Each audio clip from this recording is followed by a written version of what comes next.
প্রায় অজেয় এক ফ্যাসিস্ট স্বৈরাচারকে উৎখাত করার পর বাংলাদেশের মানুষের আত্মবিশ্বাস যেন হিমালয়ের চেয়ে উঁচু।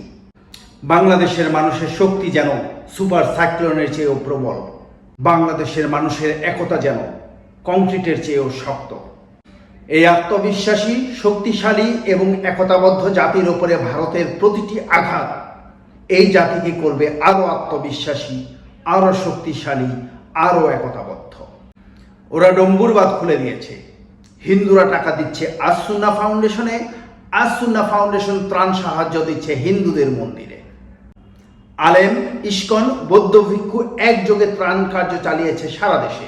শিশু থেকে বৃদ্ধ মাটির ব্যাংক থেকে টাকার বান্ডেল নিয়ে হাজির হয়েছে টিএসসিতে। ওরা আবার ফারাক্কাবাদ খুলে দিয়েছে। এবার আমাদের রেমিটেন্স যোদ্ধাদের ডলার ইনফ্লোতে ফুলে ফেপে উঠবে বাংলাদেশের রিজার্ভ। ভারতের প্রতিটি আঘাত বাংলাদেশকে করবে আরো শক্তিশালী।